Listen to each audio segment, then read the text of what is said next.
iniciamos a chamada Semana Santa e, segundo alguns calendários litúrgicos, celebra-se hoje o Domingo de Ramos. E o Domingo de Ramos assinala a entrada triunfal do Senhor Jesus em Jerusalém. Então eu hoje não vou continuar aquela série das disciplinas espirituais, mas vamos falar no âmbito desta semana, daquilo que celebramos, daquilo que comemoramos por estes dias. E sabemos que este domingo, o Domingo de Ramos, assinala a entrada triunfal de Jesus em Jerusalém. E que de uma forma muito humilde e muito discreta, o Senhor entra em Jerusalém sobre o dorso de um burrinho, de um jumento. E ainda que o Senhor tenha escolhido um molde simples e discreto, ele não passa despercebido. Porque há uma multidão que o reconhece e que o aclama. E a pergunta que eu vos trago hoje, e como eu costumo dizer, uma boa pregação é uma pregação que no fim vos traz mais perguntas do que respostas. Então, nós temos uma pergunta que nos vai acompanhar durante esta nossa conversa. E a pergunta que eu vos trago é: onde é que está Jesus? Onde é que está Jesus? E esta pergunta vai circular por aqui e vai fazer eco, espero, nas nossas cabeças. E, melhor ainda, se ela fizer eco nos nossos corações e for uma realidade na nossa vida a cada dia. Combinado?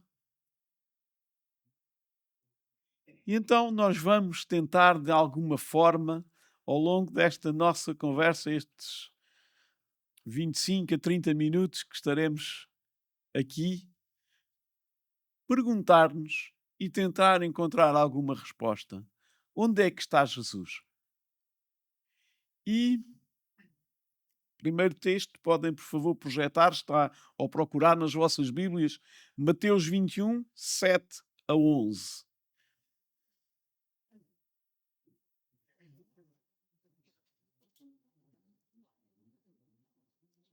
Mateus 21, 7 a 11, já encontraram? Trouxeram a jumenta e o jumentinho. Então puseram em cima deles as suas vestes. E sobre elas Jesus montou. E a maior parte da multidão estendeu as suas vestes pelo caminho. E outros cortavam ramos de árvores, espalhando-os pela estrada. E as multidões, tantas que o precediam como as que o seguiam, clamavam: Hosana ao filho de Davi! Bendito o que vem em nome do Senhor! Hosana nas maiores alturas. E entrando ele em Jerusalém, toda a cidade se alvoroçou e perguntavam: Quem é este? E as multidões clamavam: Este é o profeta Jesus de Nazaré da Galileia. E onde é que está o Senhor Jesus? Está ele visível? Está ele ao nosso alcance? Onde é que o encontramos? E no quadro que nós acabamos de ler, ele está visível e está ao alcance de todos. E estas multidões que surgem, e noutros quadros dos Evangelhos nós percebemos que há mais vezes que há multidões perto de Jesus ou à volta de Jesus. As multidões viam nele o quê? Um fazedor de milagres, um profeta, alguém que punha a expectativa, que trazia a expectativa de poderem ser livres do jugo romano. Uns viam-no como uma esperança, alguns como uma ameaça ou uma afronta, outros com desconfiança, outros com desdém. Mas o que é facto é que ele estava ali. e estava ali visível e ao alcance de todos. E sabiam onde é que ele estava, mas não entendiam quem era. Pediam-lhe o que entendiam, uns pediram para si cura ou para os seus, outros pediam conselhos, ensinamentos, explicações. Poucos renderam a sua vida a ele, mas ele estava ali, sujeito às dores, sujeito às reações humanas. Este era o Jesus humano, sujeito ao tempo, aos lugares, sujeito ao espaço, sujeito às leis da física. Deus encarnado, mas ainda não glorificado. Efetivamente, muitos viam-no, mas estavam longe de o conhecer e de o entender. E mesmo alguns dos mais chegados, só mais tarde é que entenderam muito daquilo que ele lhes dizia. Só muito mais tarde é que muito daquilo que Jesus tinha ensinado veio a fazer sentido para aqueles que eram próximos. E isto só vem a fazer sentido depois de Jesus ser glorificado. Isto é, depois do Senhor ter vencido a morte, tendo ressuscitado. Amém? E é neste quadro da ressurreição que eu me quero deter um bocadinho. E, felizmente, nós sabemos a história mais à frente. E nós não ficamos apenas pela morte dolorosa, sacrificial de Jesus. É bom que nos retenhamos a pensar nela. É bom que pensemos que houve noite de trevas em que parecia que a morte tinha vencido. É bom que pensemos que há noites de luto. Ok? E não é fazer um spoiler, porque nós sabemos o que é que vai acontecer no domingo, no dia da Páscoa, no domingo da ressurreição. Nós sabemos o que é que aconteceu, mas também é bom que interiorizemos esta parte do sofrimento, do caminho que o Senhor Jesus fez. Amém? Então, venham por favor ao capítulo 24 de Lucas. Capítulo 24 de Lucas, a partir do versículo 13. E vamos nos prender um bocadinho aqui a, a este texto. Naquele mesmo dia, dois deles estavam de caminho para uma aldeia chamada Emaús, distante de Jerusalém 60 estádios, e iam conversando a respeito de todas as coisas sucedidas. E aconteceu que, enquanto conversavam e discutiam, o próprio Jesus se aproximou e ia com eles. Os seus olhos, porém, estavam como que impedidos de o reconhecer. Então lhes perguntou Jesus: o que é isso que vos preocupa e de que ides tratando à medida que caminhais? Eles pararam entristecidos. Um, porém, chamado Cleopas, respondeu dizendo: és o único, porventura, que, tendo estado em Jerusalém, ignora as ocorrências destes últimos dias? Ele lhes perguntou: quais? E explicaram o que aconteceu a Jesus, o Nazareno, que era varão profeta, poderoso em obras e palavras, diante de Deus e de todo o povo. E como os principais sacerdotes e as nossas autoridades o entregaram para ser condenado à morte e o crucificaram. Ora, nós esperávamos que fosse ele quem havia de redimir a Israel. Mas depois de tudo isto, é já este o terceiro dia desde que tais coisas sucederam. É verdade também que algumas mulheres das que connosco estavam nos surpreenderam, tendo ido de madrugada ao túmulo e não achando o corpo de Jesus, voltaram dizendo terem tido uma visão de anjos, os quais afirmam que ele vive. De facto, alguns dos nossos foram ao sepulcro e verificaram a exatidão do que disseram as mulheres, mas não o viram. Então lhes disse Jesus: ó néscios e tardos de coração, para crer tudo o que os profetas disseram. Porventura não convinha que o Cristo padecesse e entrasse na sua glória? E começando por Moisés, discorrendo por todos os profetas, expunha-lhes o que a seu respeito constava em todas as Escrituras. Quando se aproximavam da aldeia para onde iam, fez ele menção de passar adiante. Mas eles o constrangeram, dizendo: fica conosco, porque é tarde e já o dia declina. E entrou para ficar com eles. E aconteceu que, quando estavam à mesa, tomando ele o pão, abençoou-o e, tendo partido, lhes deu. Então se lhes abriram os olhos e o reconheceram, mas ele desapareceu da presença deles. E disseram um ao outro: porventura não nos ardia o coração quando ele pelo caminho nos falava, quando nos expunha as Escrituras? Olhemos para este texto e tentemos perceber como é que o texto nos revela o Senhor Jesus. E o texto fala em várias circunstâncias. Onde é que nós podemos encontrar Jesus neste texto? Em primeiro lugar, Jesus está no caminho. Ele caminha com os seus. Ele coloca-se lado a lado com aqueles discípulos caminhantes que estão tristes, confusos, meios perdidos, desiludidos. E estes caminhantes que caminham carregando consigo a dúvida, a incerteza.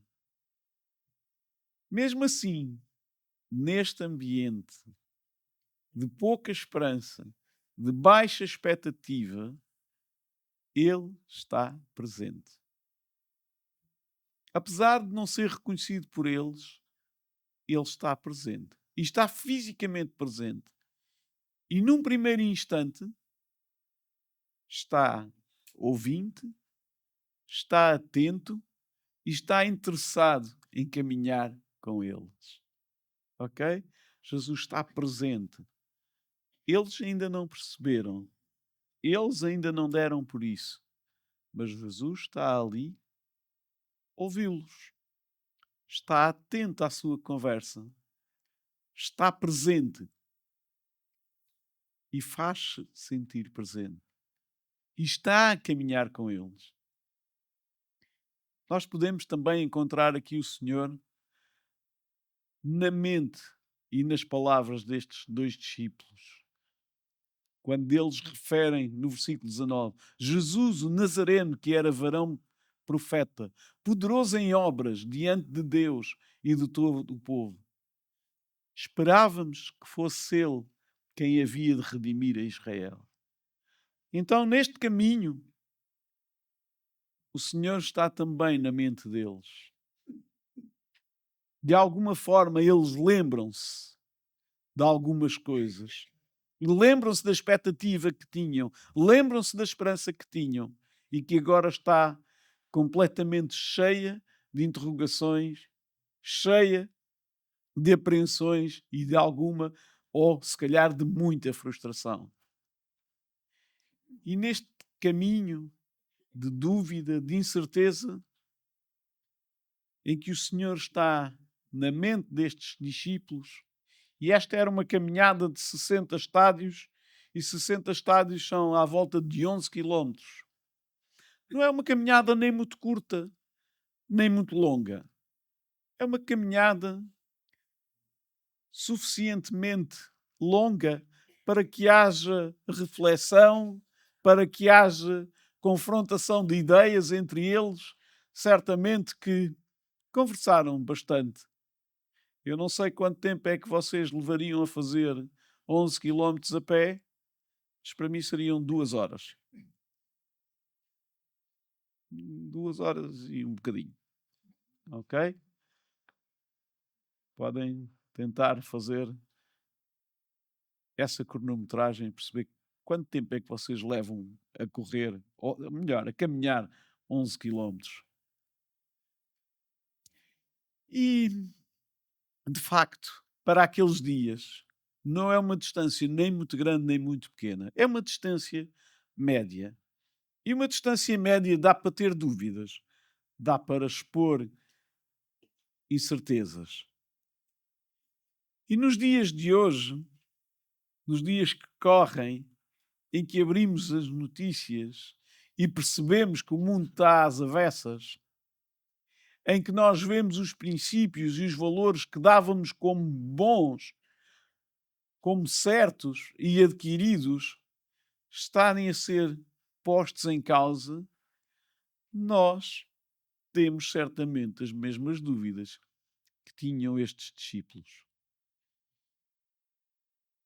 O nosso caminho de Emaús leva-nos a perguntar o quê? Onde está Jesus? Os dias que vivemos levam-nos a questionar: onde está Deus? E numa época em que se começa a entender como normal que tirar a própria vida seja um direito, em que a Igreja é perseguida por valorizar a vida, em que a fé é silenciada a favor do politicamente correto, que ao mesmo tempo permite agressão e violação dos direitos dos outros, nós cristãos perguntamos-nos a nós próprios se estamos a ver bem as coisas, se afinal somos nós que estamos errados, se afinal os valores do Evangelho já não são válidos. Fazemos essas questões a nós próprios. E estes discípulos tinham estas questões de fundo muito pertinentes. Elas estavam no caminho, eles estavam no caminho a lidar com dúvidas, com incertezas. E onde é que estamos nós no campo da dúvida e da incerteza? Estamos claros, convictos de tudo, em todo o tempo? Nunca duvidamos? Nunca questionamos? E onde é que está Jesus no meio disto? Onde é que está Deus no meio disto tudo? E nós já percebemos que neste texto o Senhor Jesus está ali a caminhar com eles, sem que eles entendam quem Ele é, mas efetivamente está perto. E está perto e revela-se. E como é que o Senhor se revela? Porque muitas vezes, e quando nós fazemos esta pergunta, onde é que está o Senhor Jesus? Nós esquecemos, ou não nos lembramos, que na prática é a mesma coisa, que o Senhor está nas Escrituras. E o que é que o Senhor, nesta caminhada, faz? O Senhor lê, ou cita-lhes, melhor dizendo, as Escrituras. Porque toda a palavra aponta para Ele. E o que estes caminhantes que não se identificam com o Senhor, ou que não identificam logo o Senhor, eles não o reconhecem, porque o texto diz que os seus olhos estavam como que impedidos de ver. O que o Senhor lhes diz é: vocês não estão a ver e não estão a entender, vocês não me estão a reconhecer, então olhem para as Escrituras. Vão às Escrituras e encontrem-me lá. Amigos, o Evangelho não mudou. O Evangelho traz-nos a perspectiva de vida segundo o coração de Deus. E é o Evangelho que nos propõe um novo estilo de vida. E se nós olharmos para o versículo 25, Jesus diz: então lhes disse Jesus: ó nécios e tardos de coração, para crer tudo o que os profetas disseram. E os profetas era parte das Escrituras. Porventura não convinha que o Cristo padecesse e entrasse na sua glória. E começando por Moisés, discorrendo por todos os profetas, expunha-lhes o que a seu respeito constava em todas as Escrituras. Ou seja, vocês não me estão a ver, mas vocês podem me ver nas Escrituras. E isto, para nós hoje, é também resposta. Nós não vemos o Senhor fisicamente, podemos ter dúvidas, perguntas, mas nós temos a revelação de quem o Senhor Jesus é na palavra, nas Escrituras. E nas Escrituras nós podemos encontrá-lo. Amém.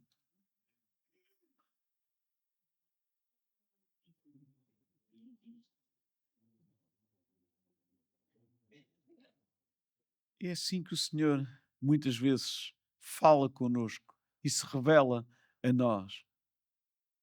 Começando por Moisés, discorrendo por todos os profetas, expunha-lhes o que a seu respeito constava em todas as Escrituras.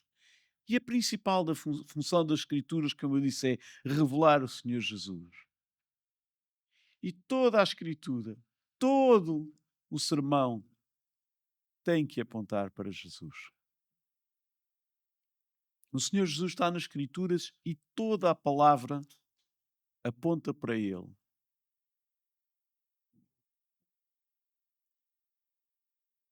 Nós somos confrontados com uma proposta de vida diferente daquilo que a sociedade nos traz. Somos confrontados com um evangelho que nos propõe um estilo de vida simples, humilde, centrado no amor e na pessoa de Jesus, no seu exemplo de vida. E é o evangelho que, quando lido e comido como forma de alimento, que nos vai ajudar em tempos de dúvida, em tempos de incerteza, a repor os princípios e os valores. E quando isto acontece, começa a vibrar alguma coisa em nós. E as dúvidas começam a afastar-se. E as certezas começam a afirmar-se. E as convicções começam a fazer sentido. E no versículo 32, eles, mais à frente, dizem um para o outro: porventura não nos ardia o coração quando ele pelo caminho nos falava e quando nos expunha as Escrituras?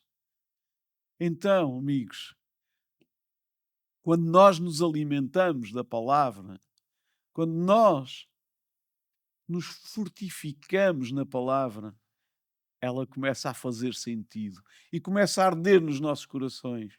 Se é uma leitura simplesmente académica e teórica,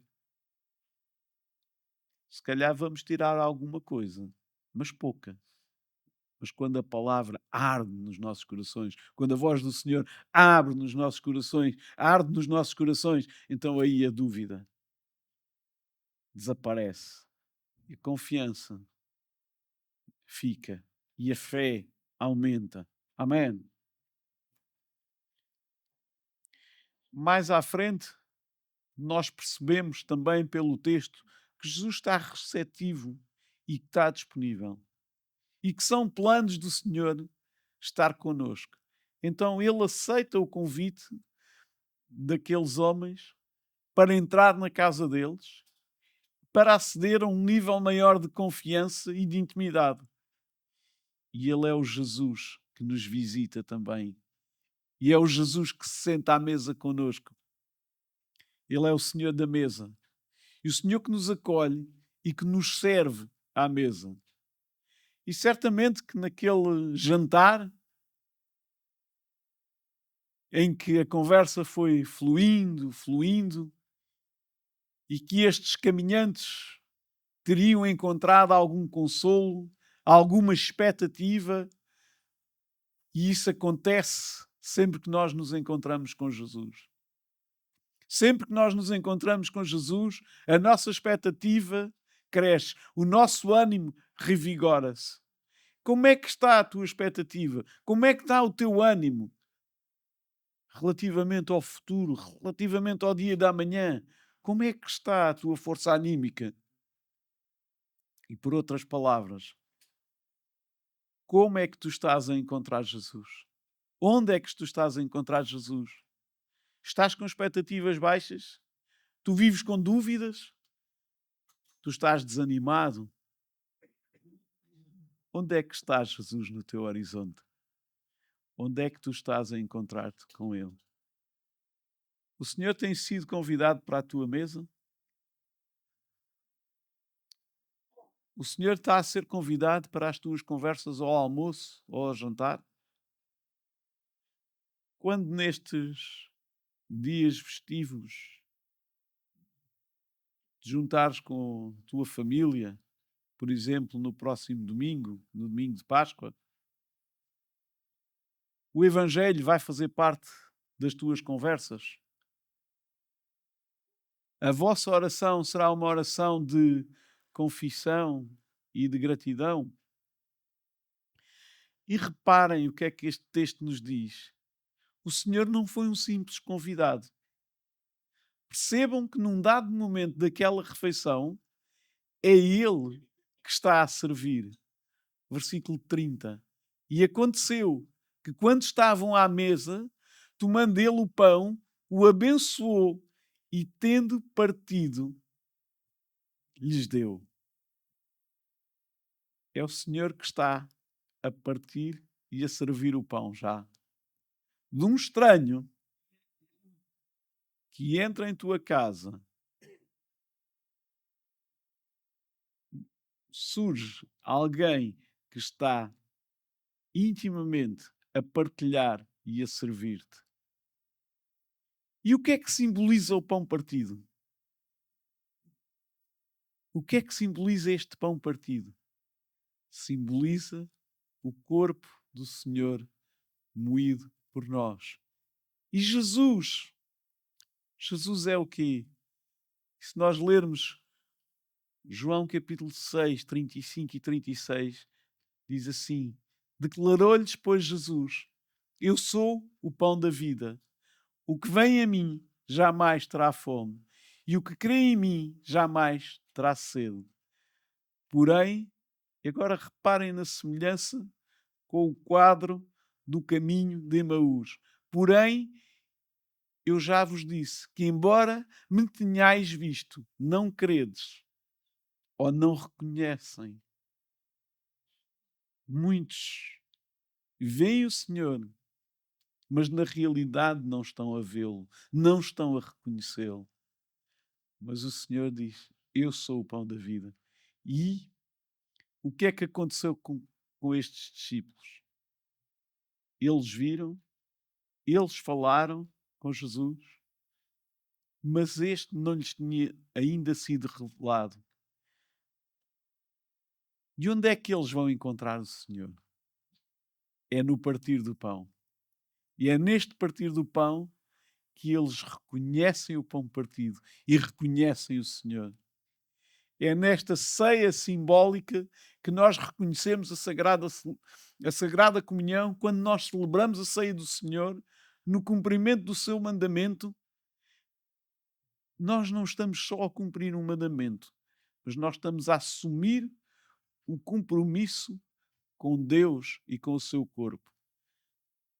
Ao tomar e comer o sangue, o corpo do Senhor, através da ceia, nós estamos a receber e a acolher o sacrifício de Jesus em nós. Ou seja, nós acolhemos Jesus em nós. E quando aqueles discípulos observam o partir do pão e o tomam, o seu entendimento é aberto. E nisto, Jesus desaparece. Desaparece da vista deles. Mas será que Jesus desaparece mesmo? Onde é que está Jesus? Está neles, está em ti, está em mim. E quando nós, de pequeninos, aprendemos que Jesus vem morar no nosso coração, e isto é simbolizado na ceia, quando nós tomamos o cálice, comemos o pão e acreditamos de uma forma simbólica que estamos a dizer que o Senhor está em nós, que aguardamos com expectativa a sua segunda vinda, então o Senhor está conosco. E onde é que está Jesus?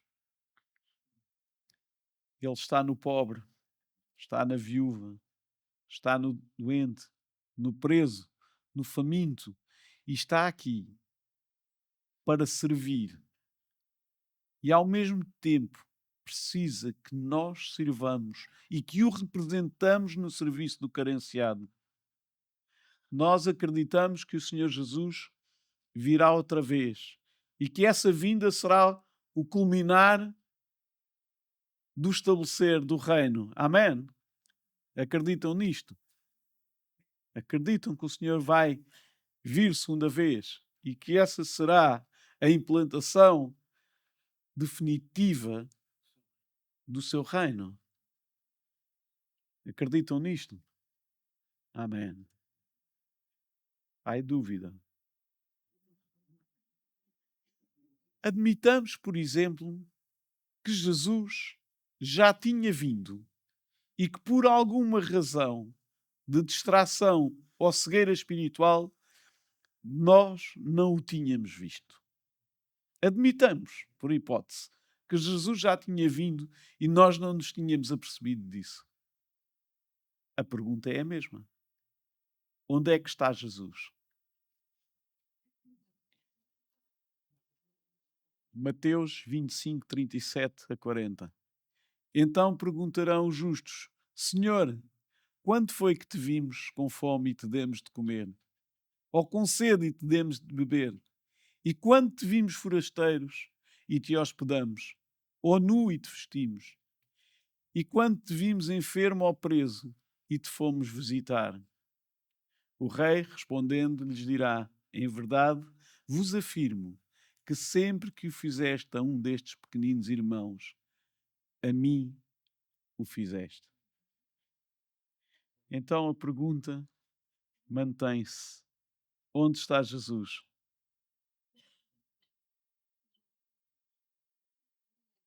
E vou pedir ao grupo de louvor para subir. E se neste momento tu tens mais perguntas, ainda bem. Mas sabe que Jesus está no caminho, a caminhar contigo.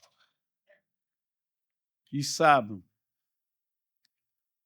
que Jesus está nas Escrituras. Ele é a palavra. E a palavra traz-nos direção. A palavra sustém-nos como alimento. E Jesus está também em nós através do Espírito Santo. E Jesus está no pobre, no órfão, no carenciado, no que precisa de ser visitado.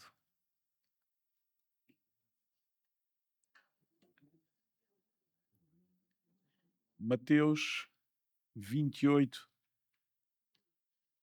18 a 20. E Jesus, aproximando-se, falou-lhes dizendo: Toda a autoridade me foi dada no céu e na terra. Ide, portanto, fazei discípulos de todas as nações, batizando-as em nome do Pai, do Filho e do Espírito Santo, ensinando-os a guardar todas as coisas que vos tenho ordenado. Eu quero que fiquem de pé, por favor.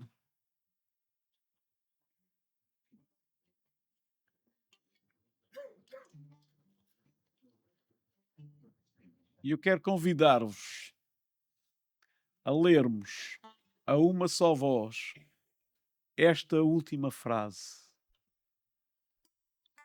Estão preparados?